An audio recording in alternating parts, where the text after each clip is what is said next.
Olá, boa tarde, seja bem-vindo a mais um Conexão Esporte, edição desta quarta-feira, 27 de novembro de 2013. Dentro do programa de hoje vamos falar de campeonato da Copa do Brasil, Copa Sul-Americana e a tragédia que aconteceu agora há pouco na Arena Corinthians. Antes desses assuntos, vamos dar os cumprimentos aqui aos nossos comentaristas. Vou começar hoje especial aqui com Fábio Sinigalha, que está fazendo aniversário, completando mais um ano de vida. Parabéns, Sinigalha, obrigado pela presença mais uma vez no Conexão Esporte. Participação de esportes aí, e graças a Deus estamos aí firme e forte, fundamentalmente esse ano motivado com a chegada do meu primeiro filho, que deve nascer em fevereiro do ano que vem. É isso aí, ano que vem grandes coisas, hein? O filhão para nascer, o livro que será lançado. Aí ano que vem promete com Fábio Sinigalha e companhia, vamos prestigiar, né, este novo livro que vai ser lançado e vamos ver se a produção traz o bolo aqui até o final do programa. A música foi mais fácil. Mas o destaque aí, falando de esportes, infelizmente, né, a gente foi surpreendido por volta de umas 2 da tarde com a notícia da queda de parte do novo estádio do Corinthians. E o que mais chateia, né, é a morte de 2 pessoas. Lamentavelmente, eu vim para cá ouvindo a entrevista coletiva do André Sanches, algumas perguntas inoportunas de alguns jornalistas, mas que seja aí resolvido da melhor forma possível, mas infelizmente as 2 mortes, claro, não tem mais jeito. Confirmado. Daqui a pouquinho a gente vai falar desse assunto aqui, trazer imagens no Conexão Esporte. Gilmar, boa tarde, mais uma vez obrigado aqui por estar no Conexão Esporte conosco. Boa tarde, amigos, Raoni, parabéns ao meu amigo Fábio Sinigalha, já havia cumprimentado, de pessoas assim é que o esporte precisa, pessoas claras, sinceras, né, objetivos, que entendem do riscado e que, acima de tudo, sabe expressar com a maior naturalidade o que acontece no esporte, para aqueles que duvidam muito, que tem uns caras que não sabem nada e, né, no entanto, acham que sabem tudo. Então, o professor dá um show de como analisar esporte. E meu amigo Augusto Chaleira, que eu tenho uma grande estima também. Irmão. Não é de aniversário dele, mas também, de qualquer forma. É dia do desaniversário. Não deixa de ser grande amigo, tá? E aproveitar para mandar um abraço aos nossos amigos que têm prestigiado bastante o nosso programa. Chaleira, colocou na roda, boa tarde, obrigado pela presença no Conexão Esporte. Obrigado, boa tarde a todos. Gilmar, Sinigalha, parabéns de novo, viu? Seja feliz e, enfim, a gente começou uma participação junto e eu já sabia dele de cumprimentar, mas na convivência criamos uma grande amizade e a satisfação da gente ver que ele está fazendo mais um aninho hoje e vai fazer vários, né? Novinho, né, Xavier? E uma criança. É novinho, vai fazer vários. Vai fazer vários. E eu tenho também uma amiga minha que está fazendo ano hoje, a Renata, né? Lá no bar do Beto Tropeiro, até fui lá agora há pouco cumprimentá-la. Renatinha está fazendo um ano hoje, a festa lá no Beto. Parabéns, viu, Renata? Muita sorte, enfim. E os amigos, ela convidou todos. Mas depois nós falaremos mais. E essa questão do Corinthians, né? Você vê, estava indo tudo também, né? Tava indo tudo também. Vamos aproveitar que você pegou o gancho, Ale.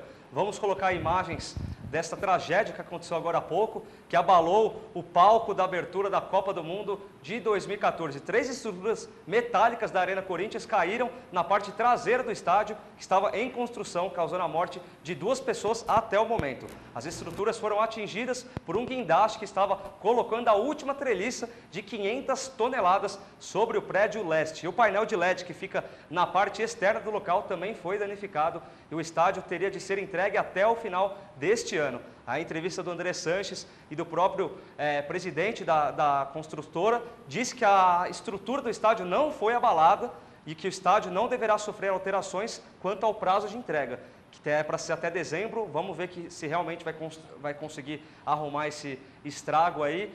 Gilmar, você acha que algum risco de perder a abertura da Copa por causa desse acidente? Pelo que a gente nota ali, né, exceto as 2 perdas, que isso aí não é uma coisa irreparável, né, as 2 vidas, o estádio, você vê que é uma parte do estádio que foi danificada e acredito que para a tecnologia hoje aplicada nesse tipo de construção, isso aí não deve ser nada muito desastroso, até porque é um canto ali, quer dizer, olhando dessa forma, não sou nem um engenheiro, mas acredito que de maneira alguma iria interferir até no andamento, da cobertura ali do próprio estádio, né? Uma parte sim ficou comprometida.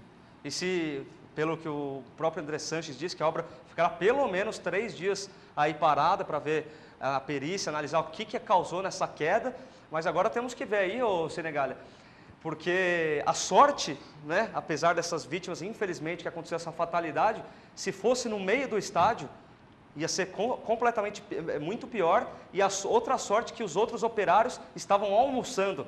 Foi meio-dia que aconteceu isso daí, e os 1.500 operários que estavam na obra estavam almoçando neste momento. Se fosse o horário de trabalho deles, aí poderia ter sido uma tragédia muito pior. Mas, na sua opinião, tem algum risco com relação à Copa do Mundo? Bom, tem várias coisas para analisar aí. Primeiro, eu sou engenheiro formado e aí tem algumas coisas para falar. Você usou um termo que todo mundo da imprensa está usando, que é o termo fatalidade. Não é fatalidade, é erro. Fatalidade não acontece dessa forma. Então, houve algum erro de projeto e aconteceu isso.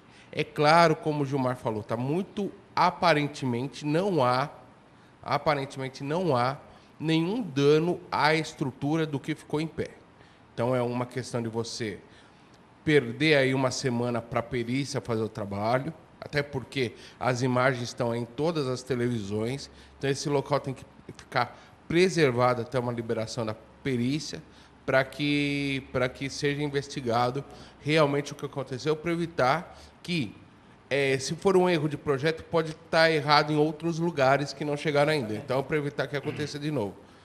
E, quanto ao número de mortos, só 2. Por enquanto. Não. Pela entrevista do André Sanches, são 2. Não tem mais ninguém ferido. Porque acabei de escutar ali na Bandeirantes que tem uma entrevista extraoficial, que no hospital chegaram 4 pessoas e as 4 pessoas teriam morrido. Então, a gente não tem a informação... Aí, assim, a minha fonte é a entrevista coletiva do André, porque eu vi isso na internet, liguei o rádio e estava ouvindo vindo para cá.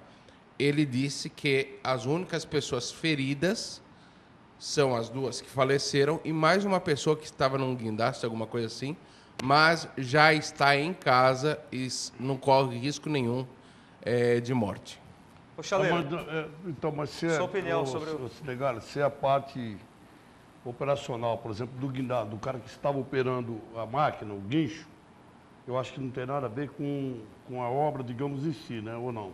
Por exemplo, o cara que estava operando o guincho, eu sei de histórias, por exemplo, a Andréia, minha namorada, ela estava... Se tiver de novo, pode colocar para gente, por favor. caso que eu ouço, quer dizer, que eu ouço não, quarto, que eu ouço que foi o guincho, um que o guincho quebrou o cabo, outro que o guincho quebrou o cabo, 2 casos, o outro não sei o que foi, ele desceu. Quer dizer, parece que se foi a parte, digamos, operacional, a parte do cara que estava manobrando o guincho, então não teria nada a ver com a parte da arquitetura, ou não? Na arquitetura... Mas você tem procedimentos. Procedimento talvez não seja o ideal para esse tipo de construção.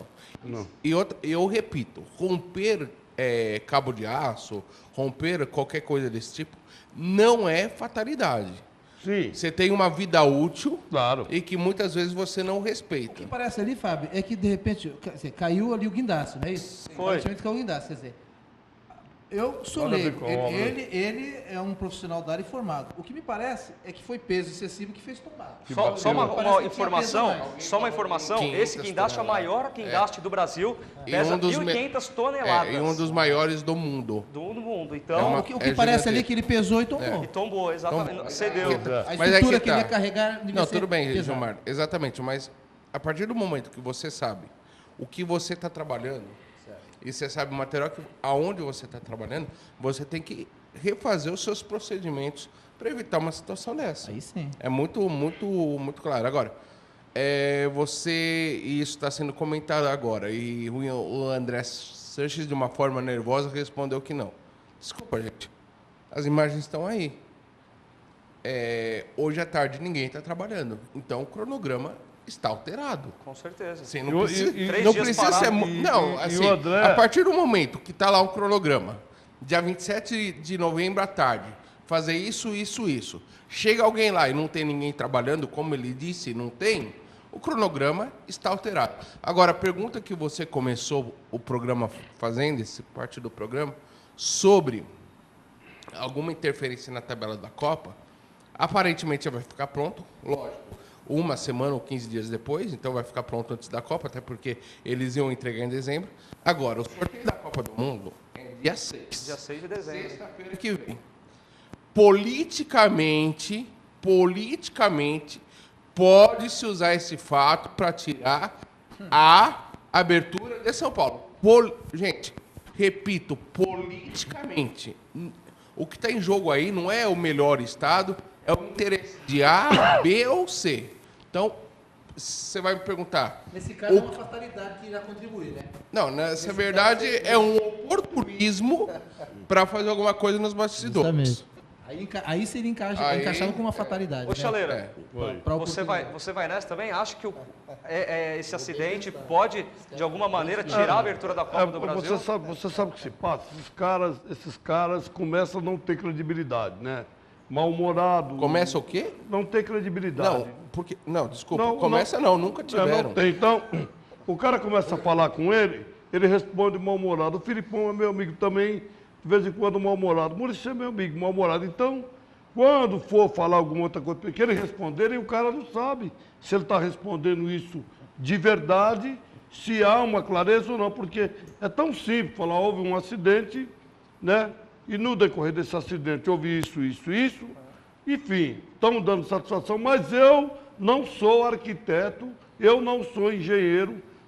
Quem vai falar quando vai voltar é a perícia. Não pode dar um parecer então, final. agora é claro que também, quando existem as perguntas indigestas, as respostas também serão indigestas. Então, o cara que pergunta, se ele for lidar com um cara, por exemplo, o cara diz, como fica sempre dentro? Fala, não, fica que agora eu vou aguardar a perícia. Agora, se o cara insistir com ele vai dizer, meu amigo, eu estou te falando que eu não sou perito. É legal, mas ele já começa emburrado. Ele é até meu amigo. Aliás, eu acho que é a oportunidade que eles querem para dar o troco. Exatamente. O cara fica na hora esperando acontecer. Pô, acontece isso aí, é um prato cheio. É um prato cheio, com certeza. Isso aí, Parece que o um André acidente Sanches também, na Arena Corinthians é um prato cheio para parece que o qualquer André um. Sanches também agrediu um repórter da Vasco, Folha. alguma coisa Vasquez. É da Folha, que ele agrediu, ficou irritado porque o cara estava tirando foto da obra. Não pode. Começou a dar soco no celular do cara. Mas aí que tá, né? Quando é pra tirar foto do estádio que tá tudo bem, eles convidam, faz banquete. Tanto que o cara tava lá pra fazer a matéria, o cara tava simplesmente trabalhando. E ele só tinha aquela pauta porque aconteceu o problema. Aliás, é o seguinte, né? Tá na hora das pessoas públicas brasileiras, no esporte, na política, em tudo quanto é lugar, a imprensa ela só cobre o que aconteceu. A imprensa não põe dinheiro na cueca, a imprensa não vai lá e quebra estádio, a imprensa não entra na rua e faz manifestação, a imprensa vai lá e cobre o que acontece. Simples. Eu sou da opinião, eu vou com o Gilmar nessa, eu acho que também sou leigo no assunto, não entendo nada disso, dessas estruturas, mas por ter sido apenas naquela parte do estádio e a obra, só faltava a última estaca ali para ser concluída, eu também acho que não vai ter nenhum problema para 2014, até porque muito se falou, a expectativa foi enorme em cima desse estádio do Corinthians, e não sei se é isso que vai deixar de abalar a estrutura da Copa do Mundo. Deixa eu só deixar uma coisa muito clara. Fisicamente... vai atrasar uma semana, 15 dias, e vai ficar pronto em janeiro do ano que vem. Ponto. Outro ponto. Politicamente, pode ser usado para isso. Por quê? A gente sabe, a gente que acompanha sabe, que quando se decidiu que a final seria no Maracanã, que era lógico, e a abertura seria em São Paulo, o governo federal e o governo de alguns estados, claro, principalmente Brasília, por baixo dos panos tentaram levar a abertura tirar de São Paulo. Por quê? O primeiro filé de uma Copa do Mundo é a final. O segundo é a abertura. O terceiro são as semifinais e o quarto é o centro de imprensa. Ô, Cinegar, agora eu queria levantar outra coisa com relação à politicagem. Já foram vendidos ingressos. E as pessoas que compraram, são de São Paulo, vão para a abertura. Aí já envolve outras coisas também, porque a pessoa que comprou o ingresso, ela quer assistir. Eu pensei nisso. Ela quer assistir em São Paulo o jogo, aí daria uma reviravolta gigantesca. Não, mas a resposta é o seguinte. O cara que entrou no site, ele comprou sem saber onde ele ia. Ninguém comprou. Por exemplo, sabendo. Não sei, foi aqui da TV, se eu não me engano, que alguém falou que acho que foi um amigo seu que comprou o pacote para ir atrás da seleção de Honduras. Não, né? Foi. Não. Um conhecido meu, não sei. O cara comprou. Ele comprou o ingresso dos 3 jogos de Honduras. Qual é a sacada dele? Se Honduras cair num grupo que tem Brasil, Itália, tal, ele assiste jogos bons. Agora, ele pode assistir o primeiro jogo em Manaus, o segundo jogo em São Paulo, o terceiro jogo no Rio Grande do Sul. Então, essa questão é para pensar até pelo estatuto do torcedor, mas com certeza eles vão alegar o seguinte, não dá para tá falar na nisso, fileira. porque quem comprou sabendo que tudo poderia acontecer. Na realidade, essa Copa do Mundo aqui no Brasil vai ser uma tremenda negociata, né? Vários setores estão sendo explorados, hotéis. Com certeza. nego tem Pousadinhas, a até pensão, pousadinhas, pensão da Maria Joana lá vai valer uma fortuna. Vai R$ 1.000 uma vai pernoite ser pernoite de e hotel com 5 estrelas. quarto, Então, com banheiro coletivo. Até justamente. pesqueiro que eles alugaram para agora, pesqueiro é. Pô, lá em Manaus, pesqueiro, aqueles Pesqueiro, botes lá. que é o pesqueirinho que era para o cara ir lá pescar 10 cruzeiros, mas não sei quanto, agora é 10 mil reais para dormir. A 25 pra comer. grande verdade nesse campo dos negócios é o seguinte: o governo brasileiro está gastando muita grana, poderia estar gastando bem menos. A Copa do Mundo, para negócios, vai dar lucro, só que infelizmente o lucro não vai ficar com quem investiu. O lucro vai ficar com 7, 8 empresas, que são as empresas oficiais da Copa do Mundo. Então, o governo brasileiro está fazendo uma festa que vai ser legal, vai dar lucro, vai ser bonita, mas o lucro não vai ficar aqui. E vamos ver o que vai acontecer com esses estádios lá em Cuiabá, na arena de você sabe o que vai Amazonas. acontecer? Vai jogar lá o time do Elefante com o time da Zebra lá no...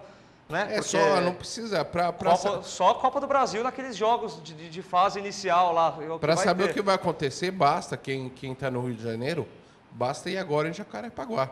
Jacarepaguá, os caras simplesmente destruíram, detonaram para fazer o Pan-Americano 2007, com a promessa que eles iam, depois do Pan-Americano, revitalizar o autódromo, deixar o autódromo extremamente moderno. E eu conheço pessoas da imprensa que foram lá cobrir corrida de automobilismo depois do Pan-Americano e no banheiro não tem vaso sanitário. E aí esses estádios no Brasil todos dando problema com relação até ao Engenhão lá no Rio de Janeiro, que foi feito aí para ser utilizado. Parou o Engenhão já faz algum tempo, já que estamos parados com as obras lá. Nem sei como que está o andamento daquilo, se vai voltar ou não. E você tem alguma informação sobre isso, Gilmar? O que eu acho é o seguinte, em relação às obras nos estádios do nosso país, elas vieram realmente para mudar o layout do que é um time do que é um estádio de futebol. Realmente o padrão, Chaleira, o nível é bonito. Você passa ali perto do Parque Antártico, é brincadeira como é que vai ficar o Parque Antártico, né? O Morenão, o Maracanã. Né? São estádio, padrão FIFA, que eles dizem, Padrão né? FIFA. Então, a gente tem que respeitar. Muito embora, você sabe que nós, no Brasil, nós somos campeões de maquiagem, né? A gente adora fazer uma maquiagem, né? Parece que é, mas você vai ver bastidores, não é. Nada que uma lata de cal e 10 litros de água A no olho nu você fala, nossa, que bacana. Então, tem que ver mais de perto essas questões, porque o Maracanã ficou lindo. Vamos ver lá embaixo os bastidores. O Maracanã, o túnel dele, você tem que andar, às vezes, entrar lá e tem água até o tornozelo. Entrei várias vezes lá pulando, porque ele inunda lá, né? Então, a olho nu...